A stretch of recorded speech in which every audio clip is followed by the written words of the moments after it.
All right, well, we'll start and we'll have a break and we'll do some tech support. We're hearing some voices, Will, online. Where's that coming from?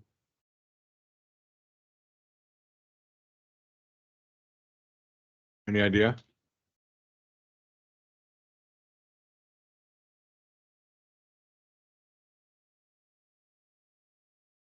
I don't mind hearing people so long as I know that they're in the meeting.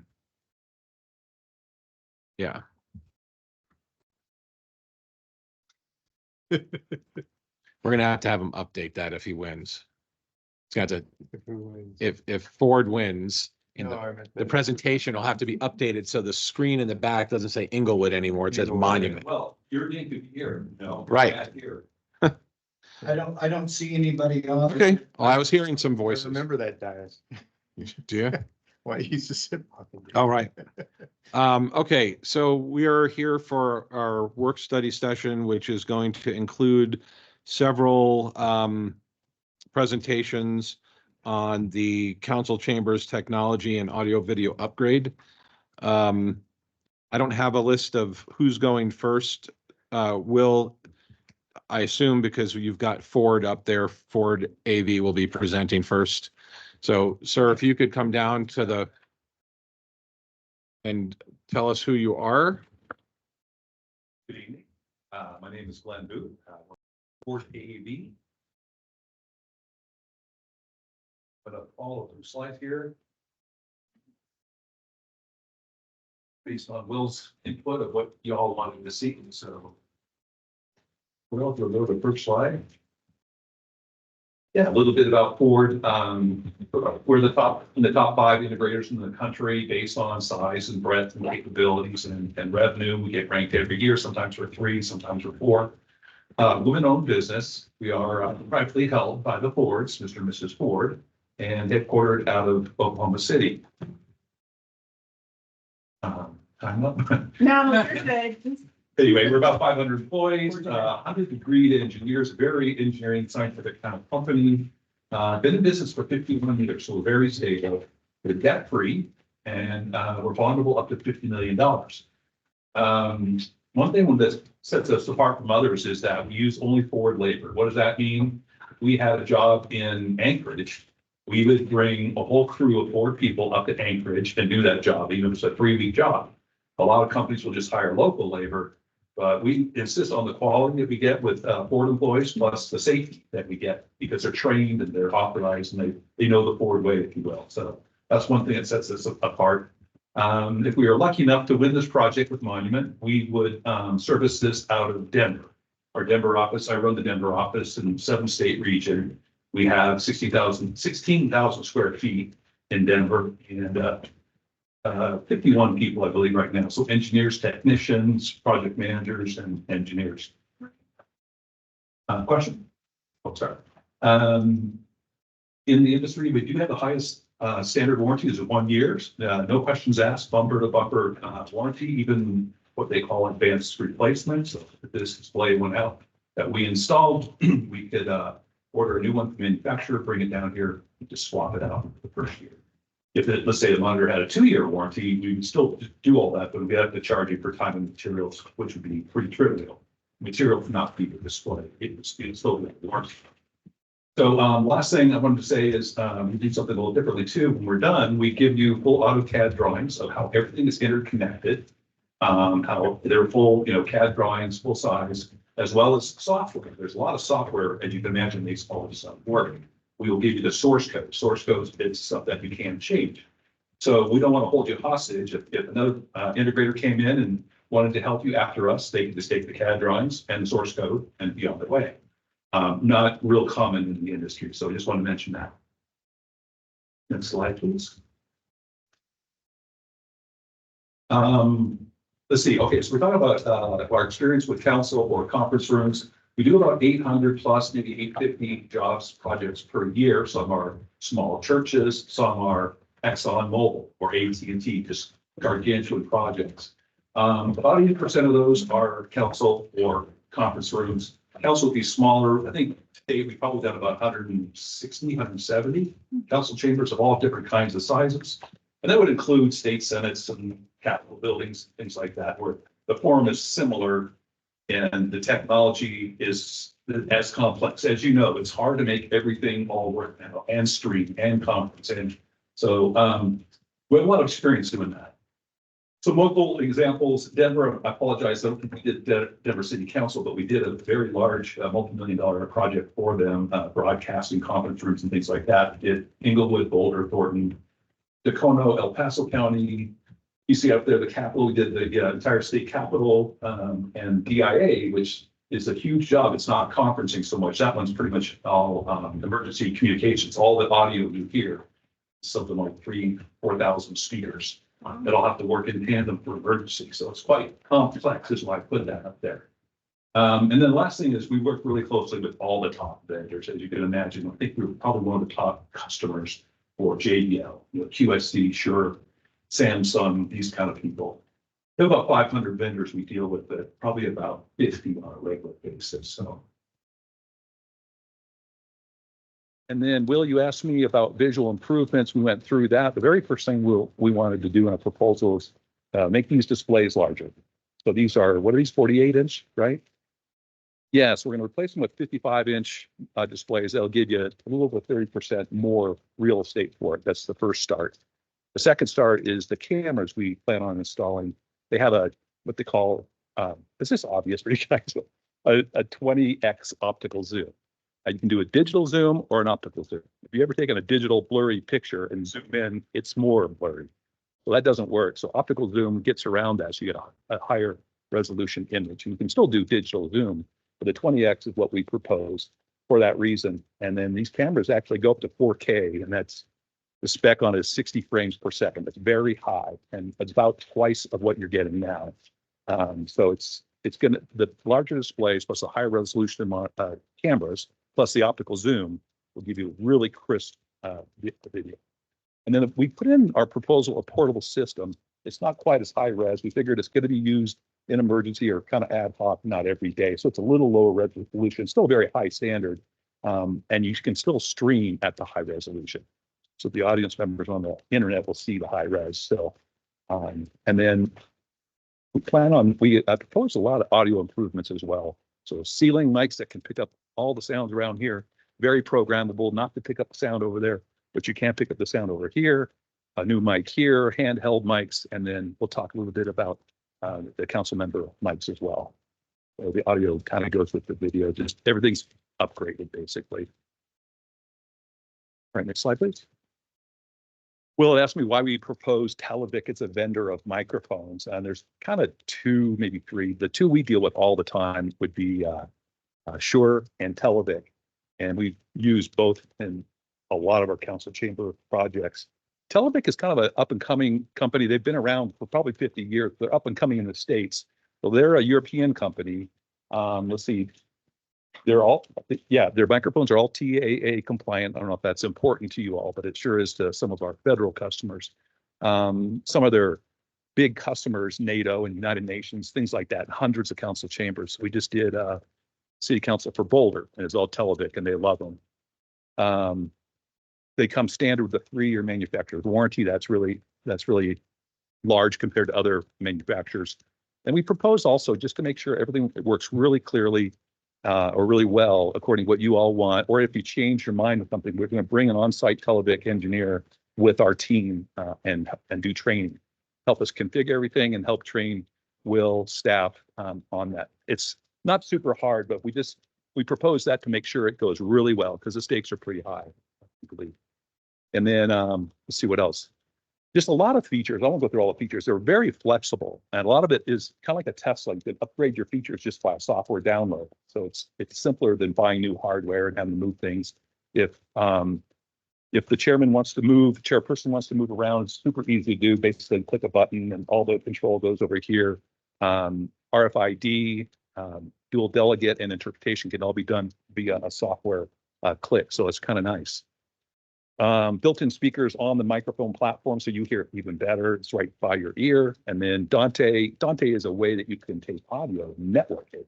And why it's important, what we put in our design was, everybody has a different voice, timbre and volume. You might speak really softly. So in your particular mic, we'll have a preset to turn up the volume a little bit and maybe turn down the high frequency a little bit or whatever. You have a boomy voice, right? So, and you're always on the mic. So we can back it off. So we can set the presets in advance. So it's all really equal. What am I trying to say? It sounds really clear. Everybody can be heard. And then if you swap spots for some reason, it's just super easy to say that's your mic now, and now it's over here. So that's what Dante allows you to do. All these features, that answers the question of why we decided to go with Televote. We proposed these digital nameplates, and they're very snazzy. They're made with this, what they call digital ink or e-ink, similar to a Kindle or an e-reader. So really high contrast.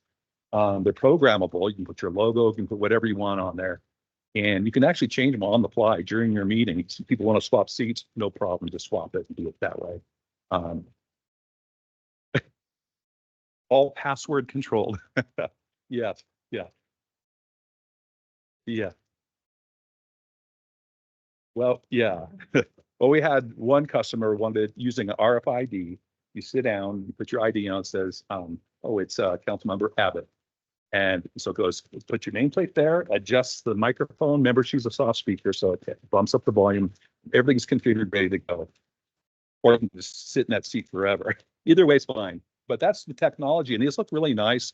They have an LED on top. If there's someone question pending or someone wants to speak, you hit a button and it flashes.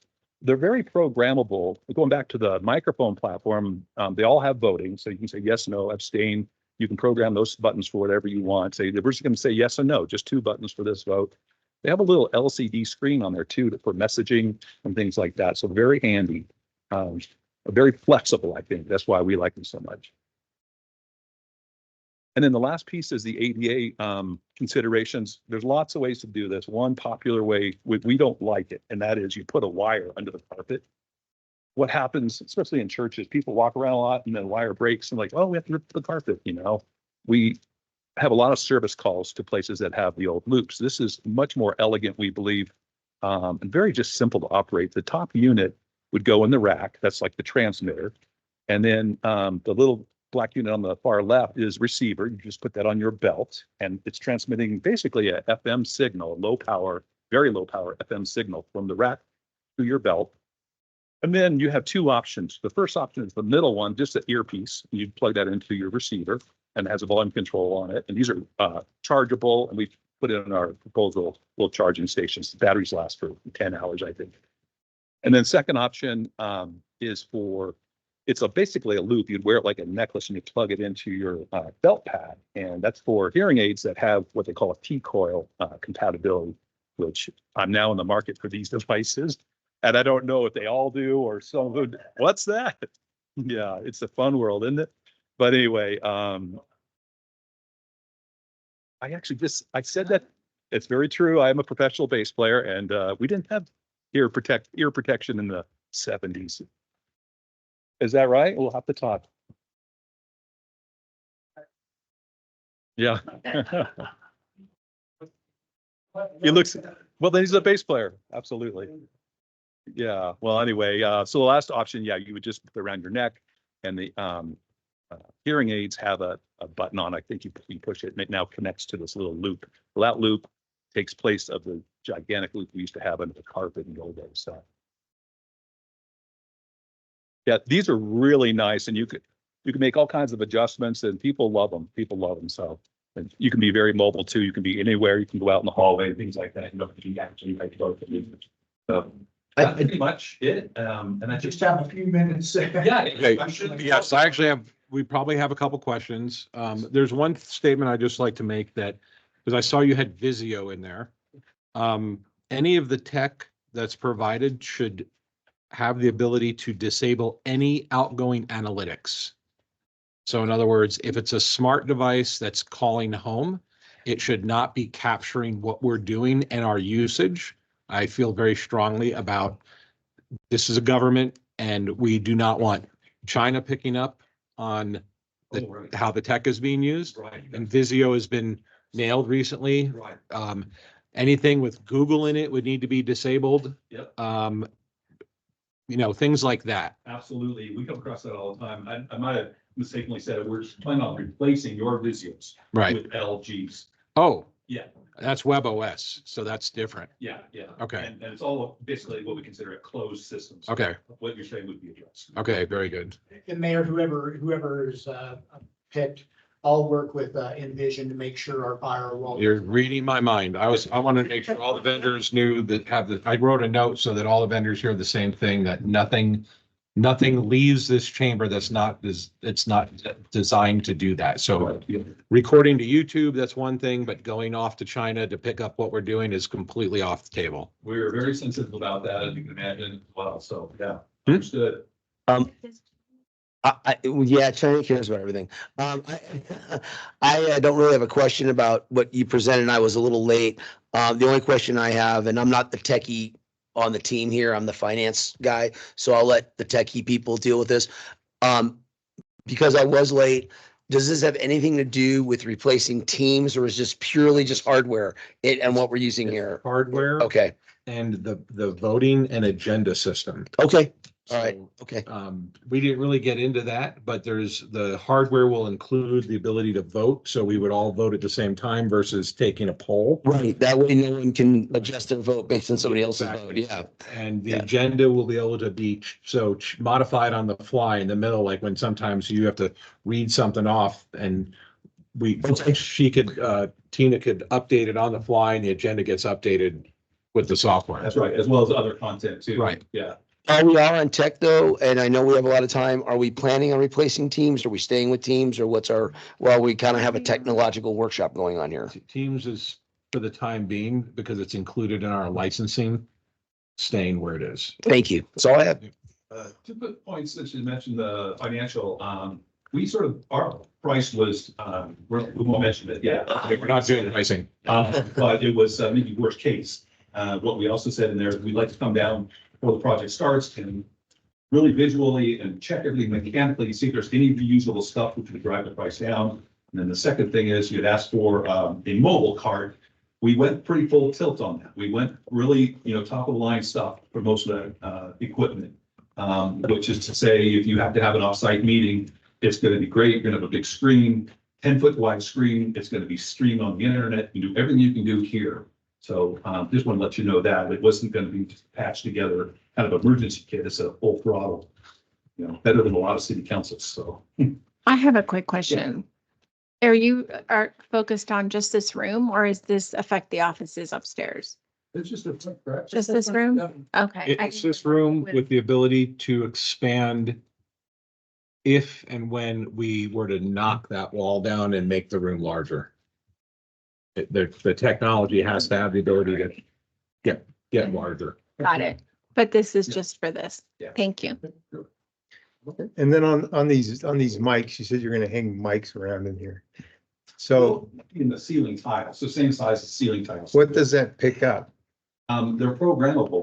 They're made to pick up the whole room, that you can program hot spots and cold spots. So you don't want any sound you pick up from council chamber here, the front, we can program that. So does that make sense? Yeah, but it won't pick up like audience chatter and things like that, or does it? It can, but it can be adjusted and there can be a mute put on, if someone's chattering. Dance to the back of the room and talk, that's when it's active. Yes. They would be able to Point tilt. heard clearly and they're recorded, as opposed to coming up. forward. Oh, I see. I got you. Yeah, and then we put 2 mobile handheld mics, proposal as well, just for the, hand it off. Right. But you're well covered. It may be overdone and we're open to, change orders, all that kind of stuff. You don't need all that stuff, but we just want to give the best. And then everything up here would be, we have directional mics now, so everything up here would be directional, so we're not picking up conversations that are going I around. like this, so they just really unidirectional, it's pick up a pattern like a phone. Right. Yeah. And we can turn them off and on like we do now. Correct. Gotcha. Okay, that was all I I had. like to let you know if I'm mute or not. It's actually, they're hot mics. Right. All right. Thank you. Any other questions? No, that's it. Well, thank you very much. Really appreciate it. Thank you.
logged in late before, so.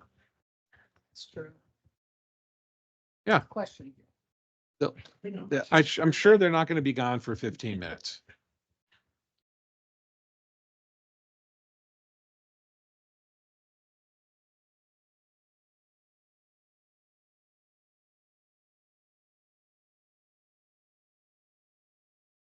Demo, so you can see something.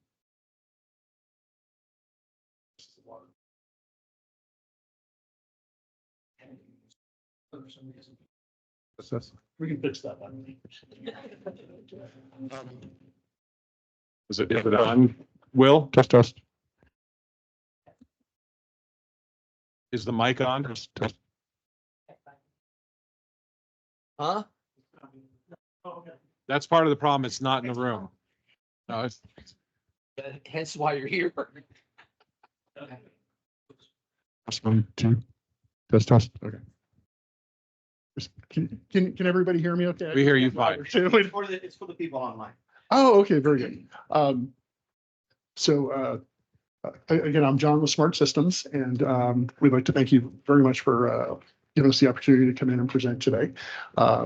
Our response to the RFP, we believe to be unique and perfectly suited for what the town of Monument is looking for. We've been in business here in Denver 25 years now. We're a small service disabled veteran-owned business, and we work a lot with education, governments, U.S. government, Air Force Academy being one of our clients, and the remote participant aspect of this, we feel really plays into our strong suits. The way that we approach projects, take a very creative problem-solving approach. So we try to engineer everything before the project starts, so there are no hiccups, why doesn't this work? So meeting your expectations is our number one goal. Providing a solution that's easy to use, whether it be for the council members or for remote participants, local attendees as well. We put a lot of time into the project design, so we'll provide you with the complete documentation of how everything works, how it's connected, giving your IT department the resources that they need to understand the technology that's been implemented and of course how to use it. As the owner of the company, I'm involved in every project from the design all the way through overseeing the installation, as well as support, training, and just the ongoing service that, as we know, all AV systems need. The experience that we've amassed in the last 25 years is really in the control side, and in the last probably almost 10 years now, the remote learning and remote aspect of this that I know the town is looking for to be able to get more remote viewers engaged. In the last 2 years, we've done, gosh, maybe 100 remote either learning or video conference systems for various organizations ranging from Community College of Denver here locally, as well as Otero College. The system that we've put together for the town of Monument is a very reliable mix of Televic, which is the industry leader really worldwide in council chambers, heads of state. NATO uses Televic, paired with a QSYS control system. And as a Crestron dealer, which we've been for 20 years, we've gravitated away from the Crestron solution to QSYS, which has a much more pro audio background. So things that we can discuss here, talking about microphones and the video switching for cameras, it becomes seamless in operation. So you don't have to worry about changing camera positions. And one of those technologies that we heard in the initial meeting was that you're looking for a state-of-the-art system that can grow, be adaptive, and change. and also be fiscally responsible with the expenditure. So what we did is we put together a system that can be used, of course, in the council chambers, and a remote solution that uses some of that same equipment as a measure to keep the budget low, which is always, we get it, it's taxpayer dollars. So we want to make sure that you're getting everything that you need without spending your entire budget. With that said, the technology for the visual improvements on the QSIS side, we use a technology called automatic camera preset recall. And what that does is when paired with in this room, we're looking at specifying a ceiling microphone that has beamforming technology. So it can detect where speakers are speaking from. This also plays into the ADA compliance portion. So you're not handing a microphone around the room. People can speak freely. We use them in classrooms a lot, boardrooms, really any space. With the seating in here, it would cover the entire location. And then the cameras that are paired with that, they can detect where a speaker is, where the sound is coming from. And the cameras work in tandem. So where you have one camera right now, and that has to zoom into whoever's talking, a dual camera system with camera preset, the microphone can detect who's speaking and then who's speaking next. The second camera will queue up. And so the remote viewers, and also what you see on the display is that it's a seamless switch between speakers. So there's no camera zoom. The cameras are boom, boom, and then back to whoever the next speaker is. So it will provide a very seamless experience, particularly for those remote viewers that just have that one TV screen, that they don't have the benefit of seeing all your smiling faces.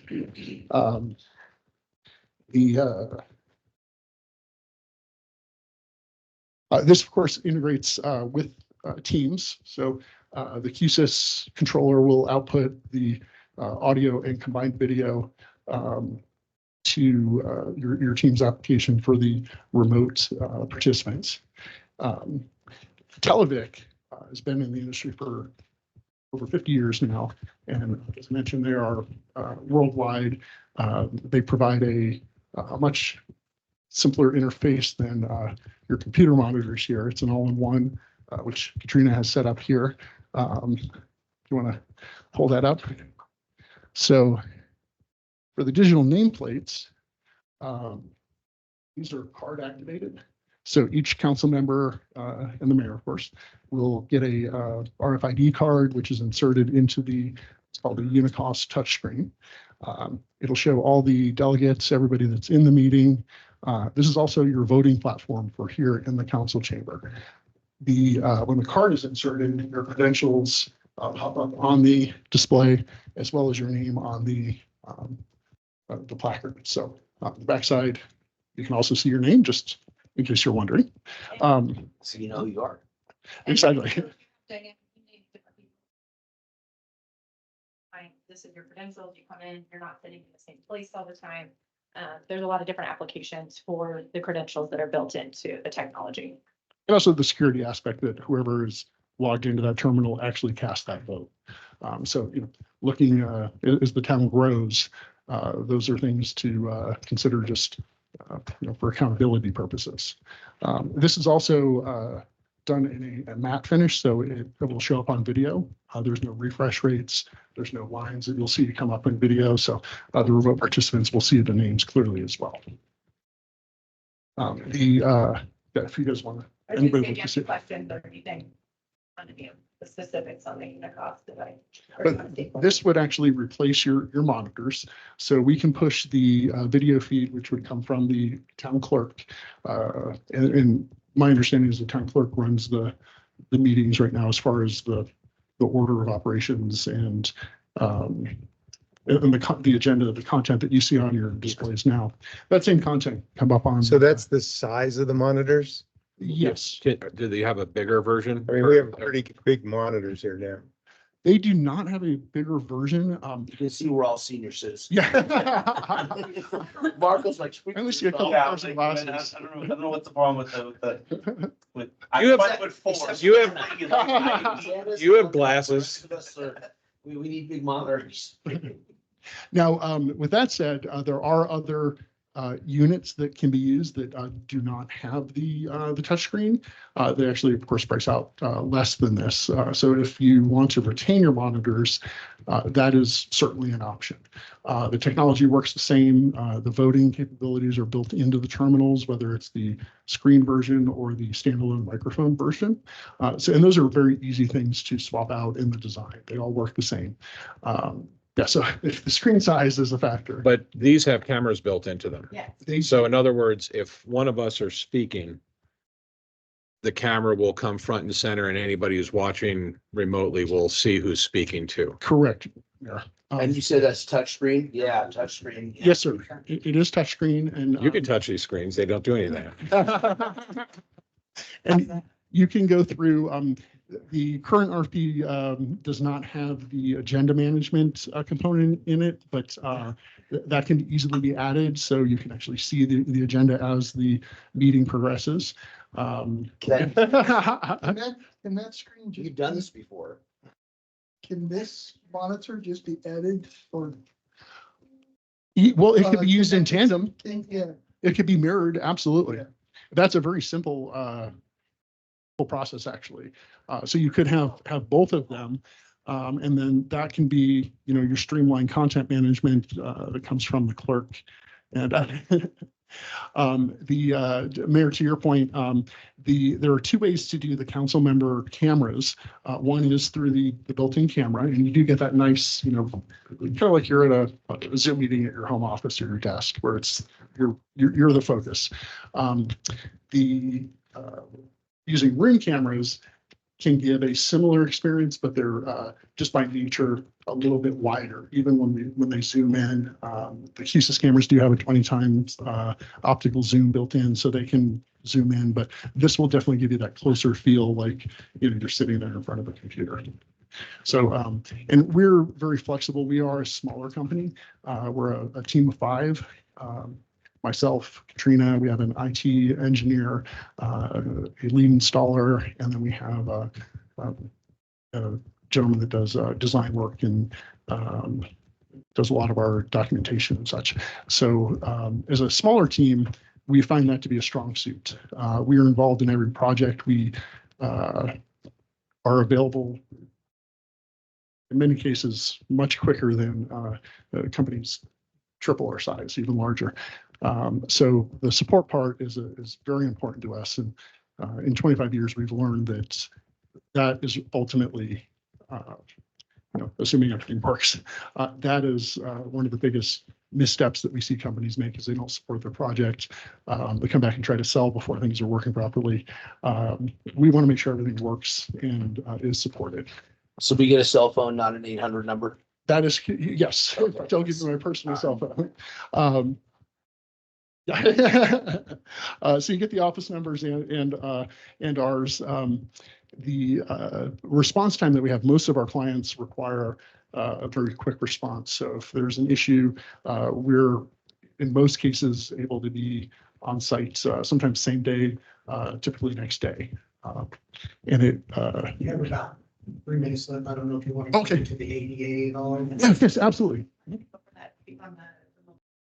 Oh, okay. Yeah, another thing we did as a cost saving measure is we see this frequently, where you'll buy 2 sets of equipment, one for local, one for remote. The design that we've submitted utilizes the same controller for both locations. So you just simply would just unplug it and take it. And it's just probably 8 or so wires that plug into it. So we feel that's a benefit, especially for a small town. The control is very similar. It's the pared down version of this, but that way you have the same experience whether you're here or you have to go set it up somewhere else. You're not trying to learn 2 different systems.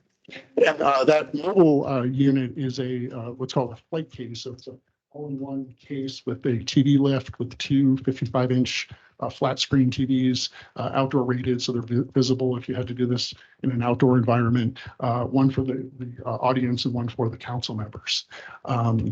So the entire thing is designed to just literally be rolled out, set up, pull the mics out, and you're having your council meeting. The ADA component, we've included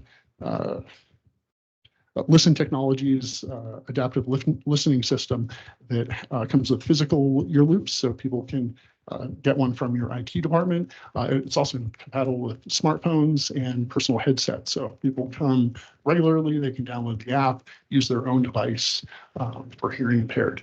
Additionally, the microphones have headphone jacks. So if any of the council members need some assistance, you can wear a headset as well. What? For the ADA, also visibility. So a lot of the camera features, seeing people clearly, will assist really anybody that's attending or joining remotely. The other part of the ADA is Colorado has a mandate, House Bill 211110, and we're aware of that. And the system's been designed so components can be added. There are different modules and things as the ADA requirements change that you can implement. So the design is really made to be upgradable. And I think that's, I'm doing on time there. Do you guys have any questions, and ladies? Who else have you already got worked with or contracted with? So the big ones that we've done, we did 80 classrooms for the Air Force Academy, Community College of Denver, Otero College are the biggest ones that we've done. The VA, we did the VA contracting office in the tech center. They have a mission critical boardroom, very similar where, except they're phoning back to DC. Does any of the equipment send data out via analytics to foreign countries? Can you disable that?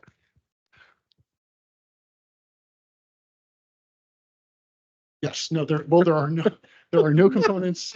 Yeah, there's nothing in our design. All the cameras are the big one.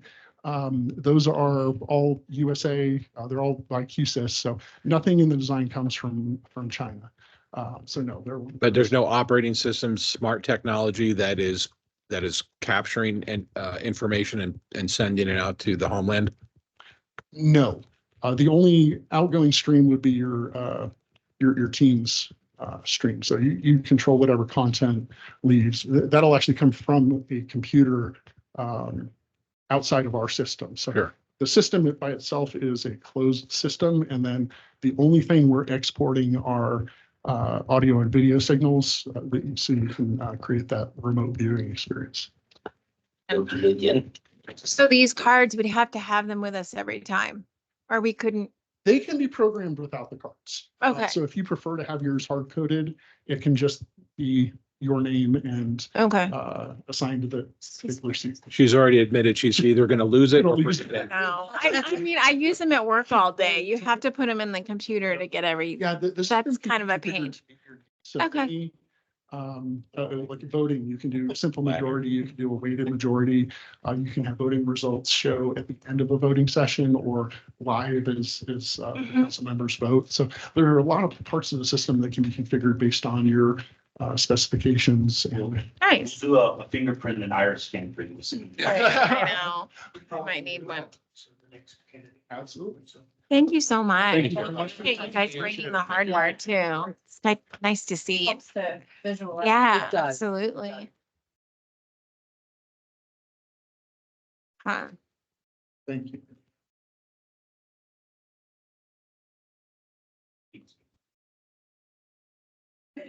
I'm gonna put the mic on you, get the next. We don't see a whole thing.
Okay, Yeah. got it. Okay, nice. Okay. Test one. Number. Okay. You all have your mics on? Oh, I did here.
My laptop's a little slow.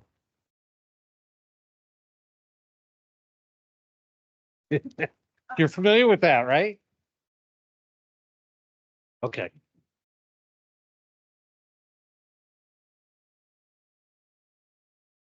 So, I'm with Excite Audio Visuals. My name is Larry Crawford, and a little bit about Excite as, you may not be aware of us.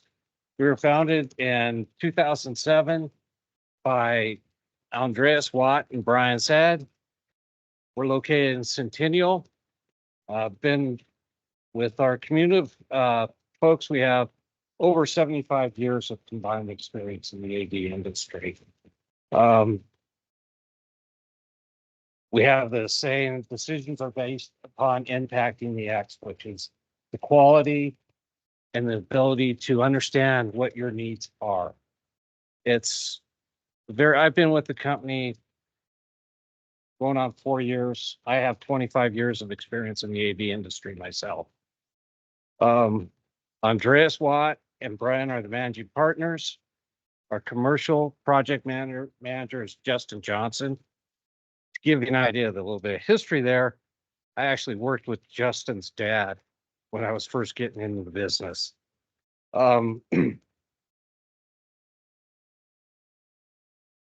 We've installed systems for City of Centennial, Town of Johnston, City of Westminster. We just recently finished doing all of the Supreme Court, the Colorado State Supreme Court, which was quite a challenge because of their dome. To give you an idea of some of the audio challenges that can take place in some of these rooms. Domes are not good for audio. Glass, hard surfaces, not good for audio. Some of the other projects we've done, Space Command, as well as BAE for support of the conference rooms and their audio visual requirements. One of the things I like to emphasize about Excite is all of our employees, we do not subcontract anything. All of our employees are W-2, they live here in the state of Colorado. We are a small business, but we don't fly project managers in or anything like that. We're very locally owned and operated. We can handle the after-hour support as well for you if that's a requirement as well. Want to get into a little bit real quick because time's a little short. What we have proposed is the Televic system. You may or may not be aware of that system. We've installed that in a couple different locations. Televic has done councils like in the city of Carmel, Illinois, Vegas, the UN, among a few other places. One of the really unique things about the Televic system is what we have incorporated is an entire system for you. So the camera, from the cameras to the microphones to the images that you will get on your desktop with your microphone built into those. Typically, council people are not professional speakers. They do what I'm doing. I move away from the mic too much. So what that system will allow you to do is to be able to talk into the microphone. So when the mayor is speaking, it's going to play to the outside, but the two people sitting next to him will not hear it through their speaker because they can hear his voice. With this low ceiling in here, if you do any kind of sound reinforcement with open microphones, you're going to have trouble with feedback. That's a, and that just ruins the whole thing. You're going to get feedback. That's one of the reasons why we like this system, is it eliminates that altogether. The other thing is when we're creating this representation of microphones for the operator, we basically create an image of the room and we label it with your names so that they know whose mic is hot, who's not. You can also set it up so the mayor can have control of who's speaking, who's in line, whatever the case may be, or that's just wide open.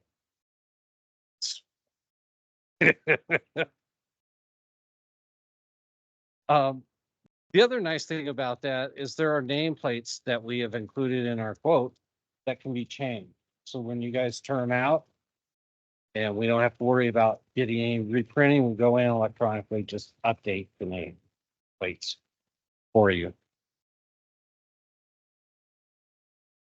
You can also, in your preparation, determine which items are going to carry a vote, define the factors of how the vote will be carried out. Such as, whatever the case may be, you can set up the settings for that as well. You can set up a speech timer for each individual or multiple individuals, and each timer can be unique. So you can start having a little flash on your screen saying, I've ran out of my 10 minutes, it's time for you to go. Or 2 minutes and you've got to be quiet. Yeah.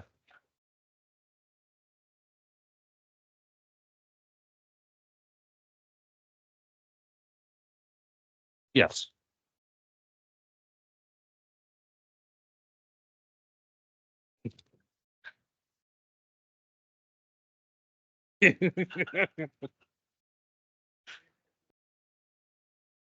Quick story aside on that. I say a little story. It's okay. Way back in the day, and I don't know how many of you were around for this, when the torpedoes turned over in the mousetrap, the torpedo truck, you remember that?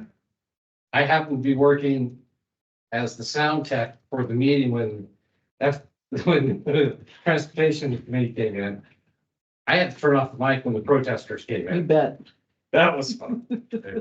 That's power. It also probably dates me a little bit. Exciting stories. That's okay. I'm David too. You can also create agenda items in this software. You can add items that carry a vote or allow for voting control. You can start and stop the vote whenever you're ready.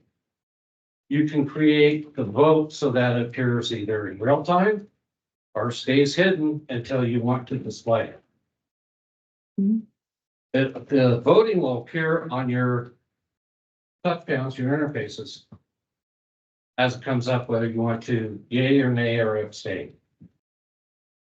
And then when you publish it, you can publish it in either graph, circle, all kinds of different choices.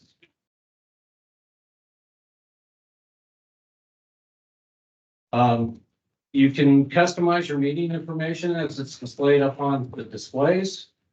You can use large bold font, for instance, for public comments, when everyone's in the room, you highlight where you're at. So if someone walks into the meeting and they're late, they can still look up there and see the agenda and see what points where you're at in the meeting.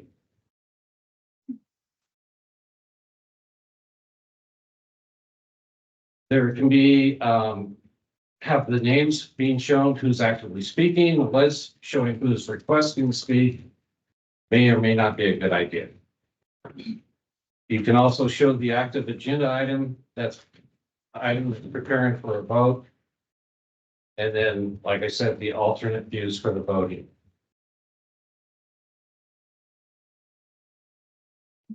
Also, when you go to finalize the meeting, you finalize that into a file format that you can then save off to your server.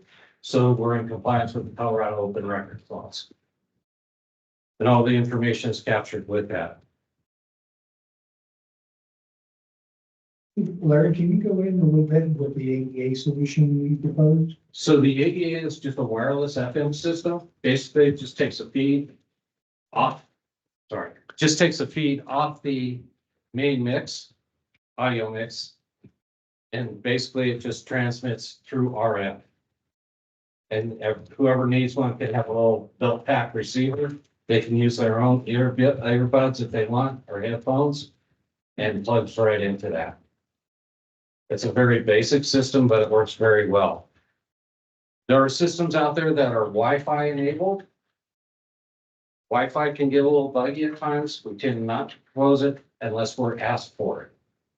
I don't think the app and everything is quite where it needs to be. We've seen it drop out a little too much. And for people who are hearing impaired, if it drops out, they are going to let you know it dropped out right away. The FM systems don't drop out. So that's it. That's it in a nutshell. It's a very basic system. Other questions for me? Sure. So how many, like if we were to have tech issues, how many people do you have on call that we could call and how quick is this response? So I have 3 technicians who would Okay. be on call. They rotate. Okay, nice. And one would be Justin, one would be Tom, and the other would probably be Isaac. Okay, thank you. It's currently, for instance, we have a support contract with Jefferson County Libraries. Obviously support with the state courts. We're one of the 3 key vendors for the state courts in Colorado. We also do after-hour support for City of Centennial, and we're negotiating a couple of other support contracts. But with where the world is today, basically we have a system in place that creates trouble tickets. Everything gets loaded into the system when you call in, and we can follow the trouble ticket for you.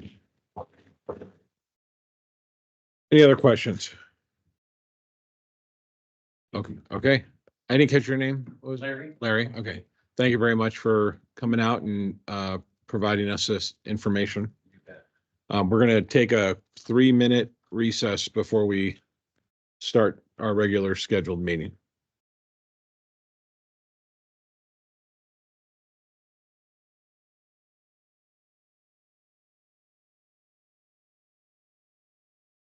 I call to order this regular meeting of the Monument Town Council, May 20th. Please stand for the Pledge of Allegiance.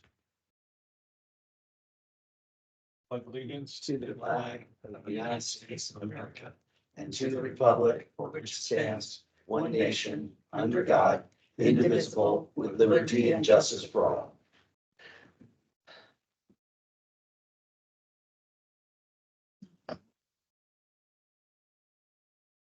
Ms. Erickson, will you take roll?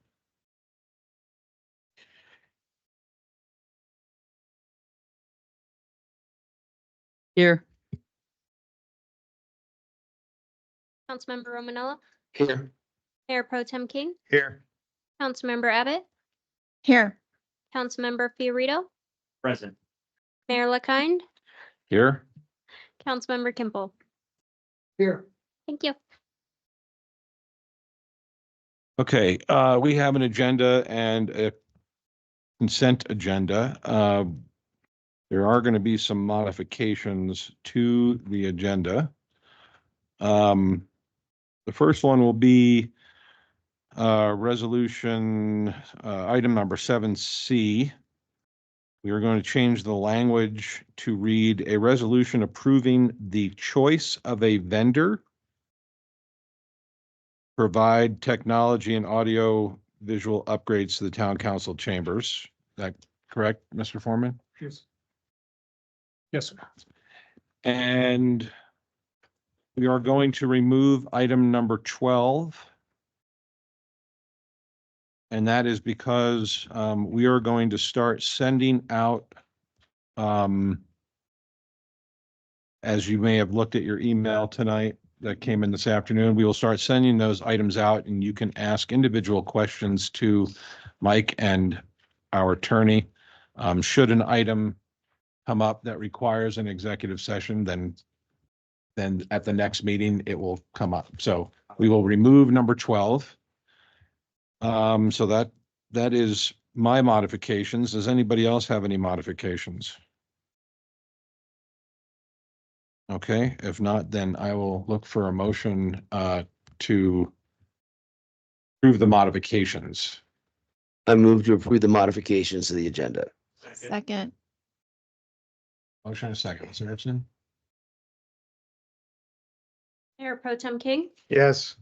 Councilmember Kimball, Yes. Mayor LaKine, Yes. Councilmember Fiorito, Yes. Councilmember Abbott, Yes. Councilmember Chronic, Yes. Councilmember Romanella. Yes. Yep. I move to approve the agenda as modified. Second. Thank you. Councilmember Fiorito, Yes. Mayor Pro Tem King, Yes. Councilmember Kimball, Yes. Councilmember Romanella, Yes. Councilmember Abbott, Yes. Mayor LaKine, Yes. Councilmember Chronic. Yes. Thank you. All right, we skipped number 3. I don't believe anybody has any disclosures of conflicts of interest. Anybody? Okay. All right, then we'll move on to presentations. Catherine Dalton.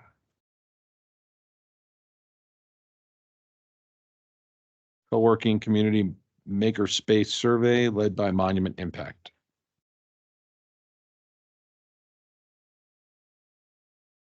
Does that mic work now, Will? Yes, it does. Thank you.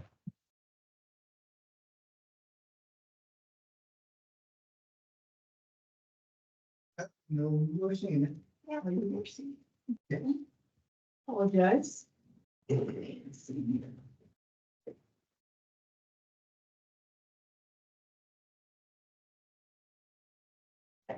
see that? Yes. All right.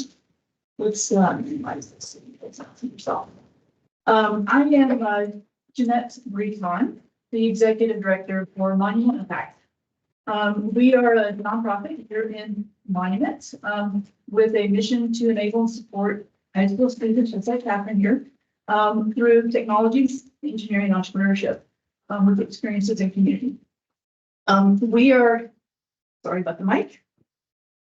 We are running a survey to see if there's interest in a co-working community makerspace. And Catherine here is going to share the environment that we set up in our current space, Becker's Best. I'm Catherine Dalton. There you go. So in Monumental Impact, we have 5 key drivers. By building experience in industry projects for high school students, and then as well as intentional interactions with mentors, we're able to deliver competitive teams for sports of the minds, grow student career readiness, and deliver a diverse social enterprise.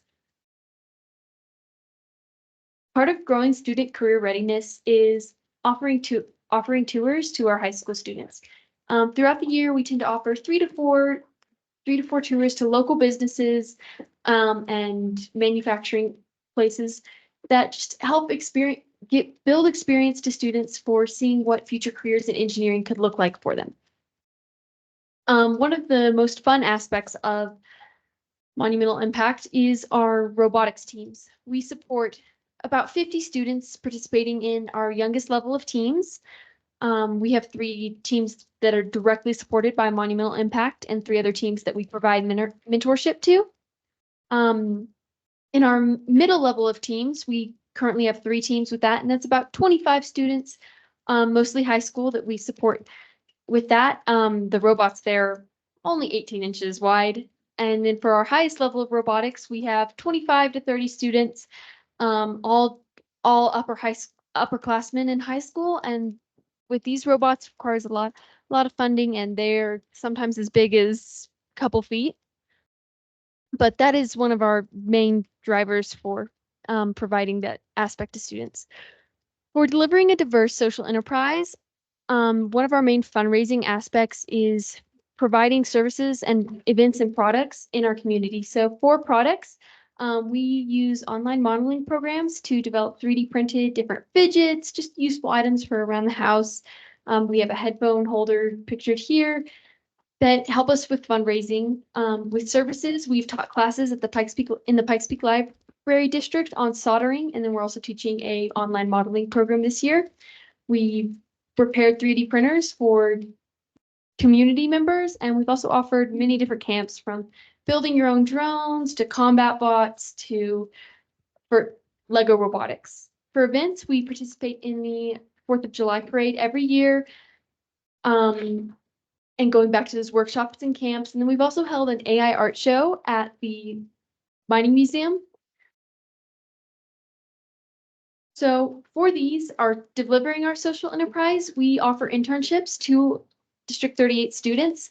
This provides school credit, and it looks amazing on a resume and helps build experience with any of these areas for students. To help maintain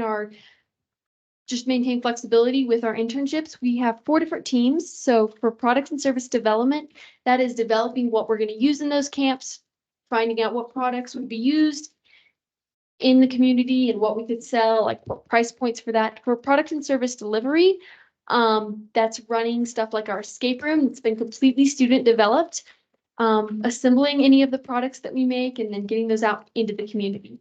For event planning and delivery, and marketing, media, and data analytics have been combined this year. But event planning and delivery is making sure we're at those events, we're prepared, and we're ready to present in a clear and concise manner to anybody. It's also hosting our scrimmages for our robotics teams and supporting robotics teams in the area, not just with specifically Monumental Impact. And for marketing, media, and data analytics, that is figuring out where we need to do more fundraising and if our marketing campaigns are successful with our products. Another one of our key drivers is building experience in industry products. With some of our robots, especially pictured in the top right, with those different systems that we used, those can be directly related to robots used in the real world. One of the games was to pick up a cone, and there's robots that are used in construction that have to repeatedly place cones in the same manner. So building those connections in robotics is very helpful for any career in engineering in the future, and we're really trying to build those experiences for students. We've also had students partner with a electronics producing company, Advanced Assembly, to produce a soldering kit that would help people learn how to solder in, because there wasn't really a kit available for us to that. By partnering with them, we were able to lower the cost of producing it and put more money back into our program. In Monumental Impact, we have a large network of mentors. These people help with everything from running our camps and workshops, helping us teach camps and workshops, helping with our robotics teams, and just building the experience by sharing their experience with our students. In this, we would like to offer a co-working community makerspace. So in our current space, we have lots of equipment, including a laser engraver, which we use for our products. Like, it can be used to engrave mugs, and we've used it for awards in the past for our robotics teams. We have 7 3D printers. We also have tools typical to any woodworking shop, so a drill press, miter saw. And then we also have a pretty decent sized meeting capacity, so TVs and then tabletops and chairs. For this, we are looking for input through our survey to open this space up to other people in the community. So currently, we're looking for input from council members, like from y'all, and from any members in the community that would be interested. We are trying to gauge the interest of if people would be wanting to help mentor, and if they'd be interested in coming to the community makerspace to maybe receive training on equipment, have a meeting space to work, or even just kind of see the robotics teams. So currently, we're just looking for interest through that survey. Thank you. Thank you. I would like to know if the cone robot is available to be used on the 105. Not a bad idea. They can modify it for that. So I will tell you that the cone robot is nothing compared to the disc throwing robot that they have down there. Yeah, except for I'm not Yeah. trying to dodge discs on the 105. But I'm just saying, Councilmember Abbott and I went to their presentation. I can't even tell you how impressed I was. They built this robot from scratch in 8 weeks, and the things that it does is unbelievable. And when I say they built it, what's it? 6 weeks. When I say they built this thing from scratch, they built the wheels from scratch from 3D printers, and the wheels are like the, military type wheels that they're using now that don't take air, and they have the webs in between, and the friction on the carpet from this guy going 150 miles an hour with this thing and turning it around in circles didn't break anything. It's truly unbelievable. And one of the things you forgot to say is that they do also have a CNC machine. Oh, nice. And three. Yeah. And when they make these parts, in order to save money, they use this laser to cut out wood templates so that they can see how things work. All I gotta tell you is you gotta go see it. It's just amazing what these people can do.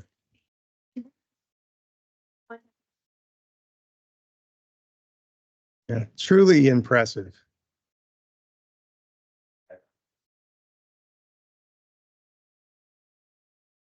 Okay. Yeah, you definitely need to see this. It'll blow your mind.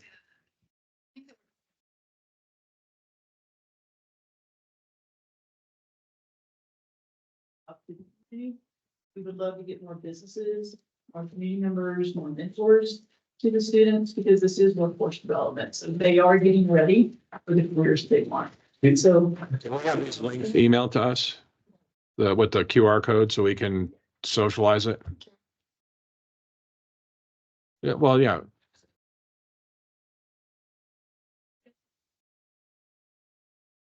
Oh, okay, great. I'll take one of those. Do you guys team up with like UCCS or the Academy or others?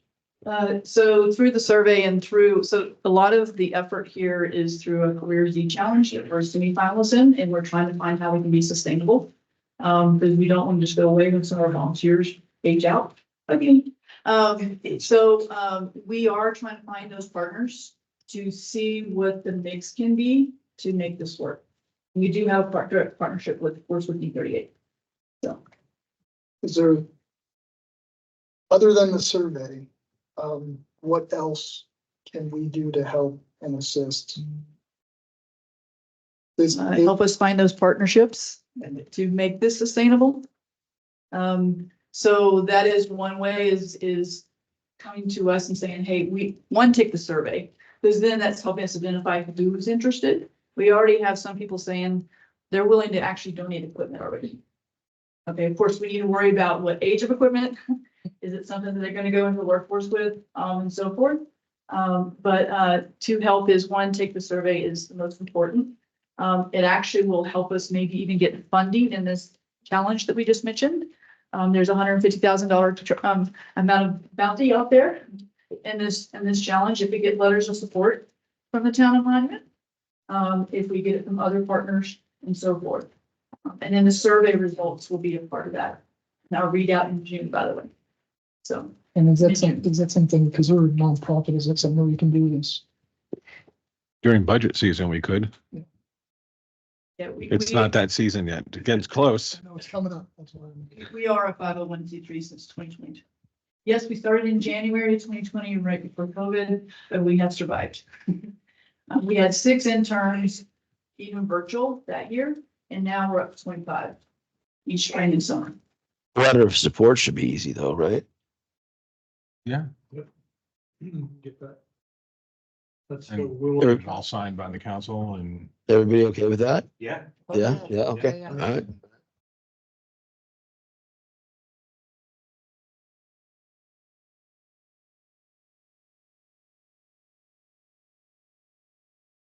Thank you.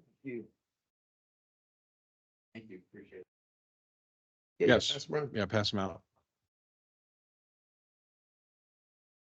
Yeah. Thank you. What school do you go to? Excellent. Thank you. Thank you very much. Good show. Yep. Very good. Okay, that was awesome. Love to see anything that has combat robots in it. Sounds cool to me. I saw, well, that's why I said it. I saw, And the main one's kind of a combat bot. It can hit anything and not get destroyed. It's really amazing how fast this thing is. You look towards that? Mayor, thank you. just to Thank be you. specific, I want to make sure, are you okay if we do the letter of support and just present it for your signature, or do you want the entire, I bring it want the back to the council council? to sign it. Okay, all right, cool. Can do it. Okay, so our council reports were sent out to everybody. This is our first go at that. Anybody have any questions on first of all, I'd like to thank everybody that put one together. You don't have to give a report now during council comments every time on the art stuff. And I think it was the second or third time you did it. I'm like, man, we really need to get those reports out. Any questions for any of the people that did the reports?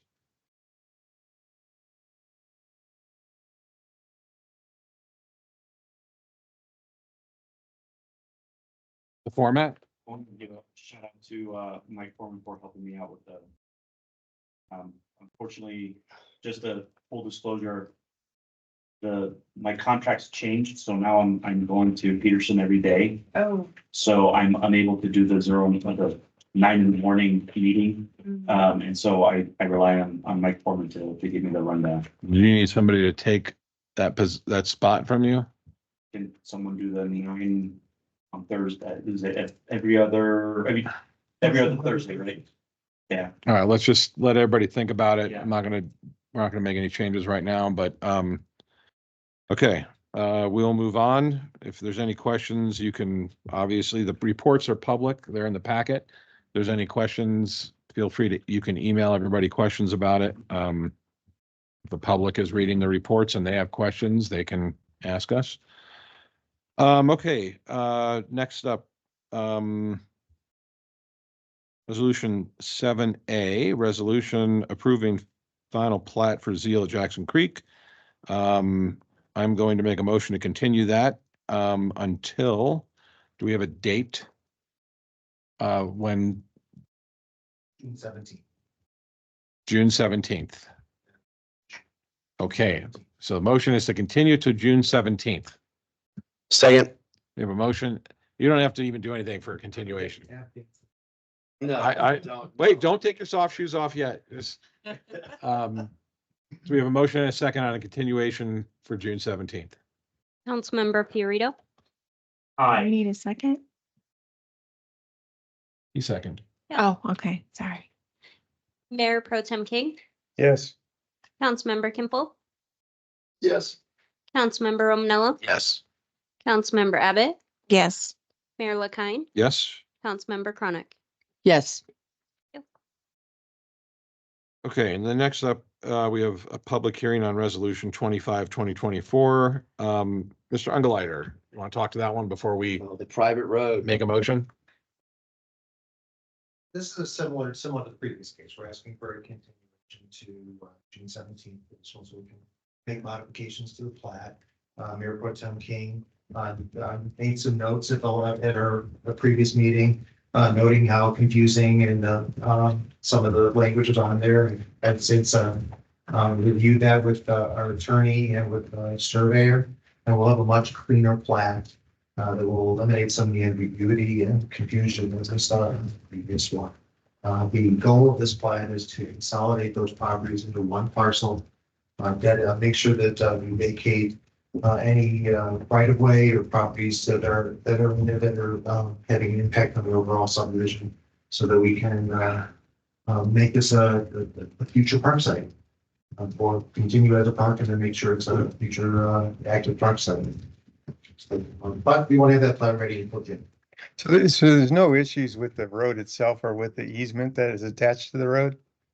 No, there, I just, that was the first time I got to look at it when you looked at it, and it was just a mess.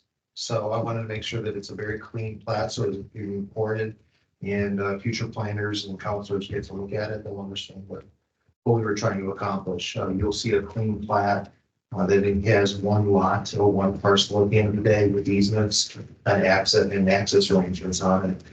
There will be no private road designated in there. That's been removed. I think you're going to be much happier with the new version. All right. Thank you so much. Okay, do I hear a motion for continuation? June 17th. To continue resolution 7B to June 17th. Second. Motion and second. Thank you. Mayor Pro Tem King, Yes. Councilmember Kimball, Yes. Councilmember Chronic, Yes. Mayor LaKai, Yes. Councilmember Fiorito, Aye. Councilmember Abbott, Yes. Councilmember Romanella. Yes. Thank you.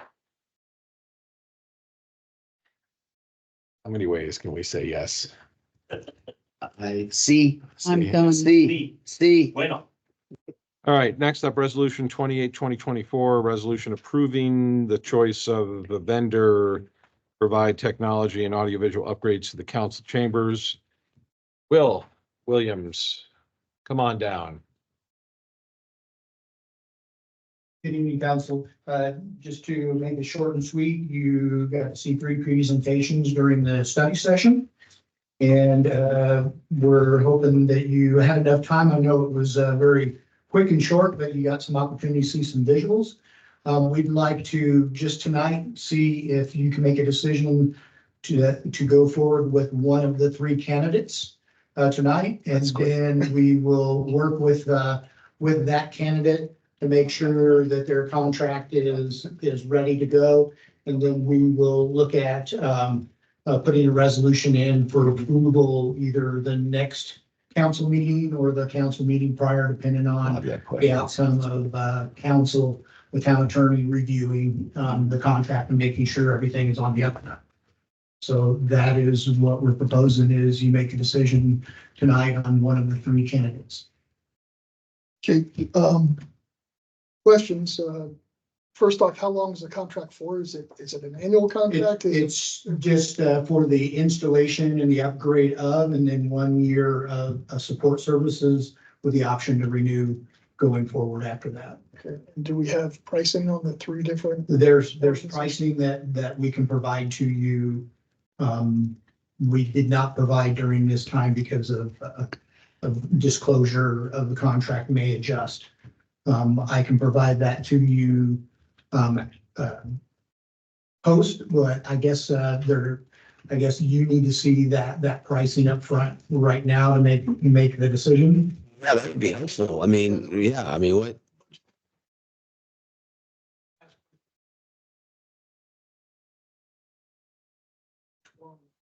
Then what does staff recommend? Which agency does staff recommend going with? I'd like to hear that as well. Okay. I think we'll probably need to explain that we had 2 of the council on, the mayor and one of the council was on our committee. They reviewed these. They got to see the prices, and so they probably could talk more about their thoughts about the pricing and everything like that. But we were instructed not to bring the pricing right now. But we could provide that if he wants to. What's the thought Because they- process? We were given a budget and all of these are within that budget.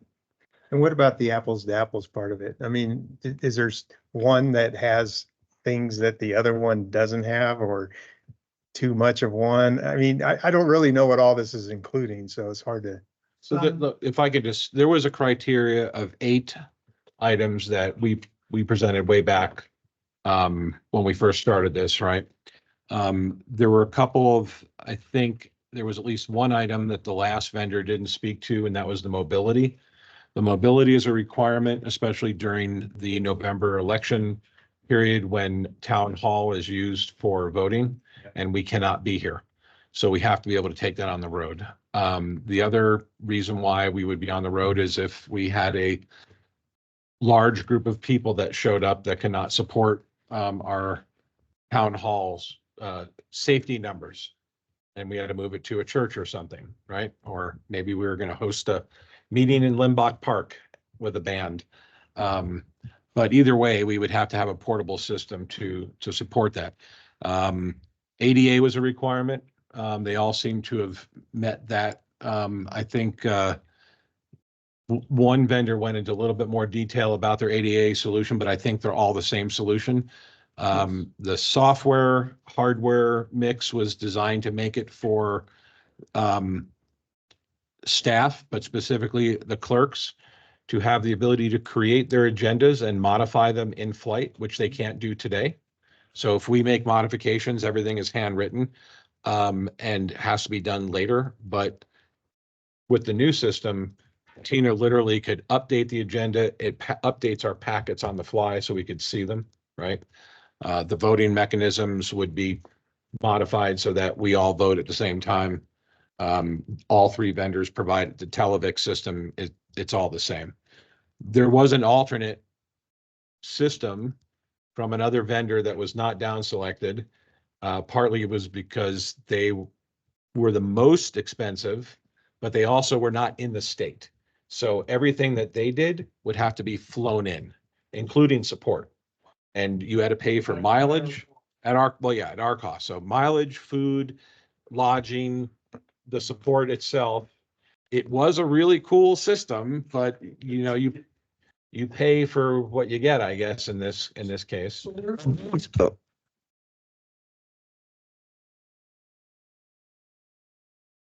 They all have a presence in Denver, but some have a parent corp outside. I think Ford was the only one. Wasn't Ford from Kansas or Nebraska? They have an office in Denver. In Denver, but they have a parent corp in Kansas. Yes. That's correct. Right. And they're the ones that had the most municipal background. And then the other 2 businesses are local to Denver or Centennial or something like that. That is correct. Did I miss anything from, you sure? The last one, did he say something about replacing these screens? I don't know. Did he speak to that? He did not. He did not. And the second one had 2 options. One option was to reuse as much gear as possible. A lot of it is, with the exception of our screens, and our screens are the newest thing. The microphones are old. The mixing board is 7, 8 years old. It's about 7 years old. 7 years old. So they had 2 options. One, reusing the existing until it dies, and then one that they replace everything. So all the switches, there's a bunch of mics and cameras that we don't use today there was some that were hanging down at one point. I can't remember what. I actually put them up because they bought it. The thought would be that they were in the video of your video. Was only the second group going to make the TVs bigger? Was it the second company? First one. The first one? Ford's Oh. going to do that. And the second group has the option of either replacing or reusing based on what we wanted to spend.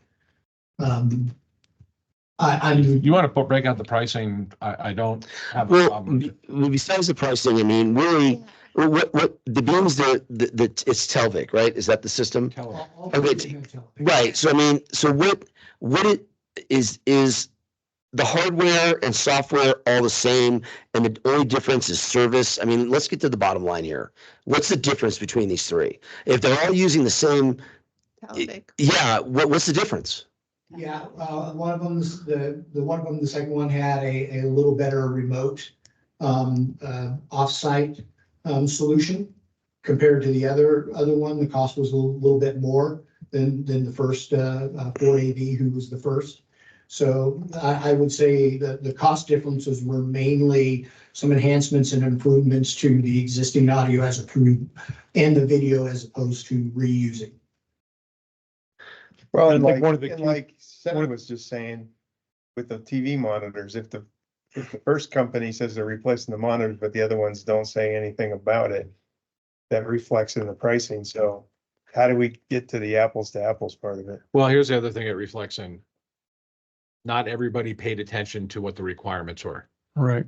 So we, Company perspective, a proposal. so the proposal went out And- equal. Yeah. We, Laura and I looked at the RFP, and there are things missing from some of the vendors. They just flat out didn't bring it up.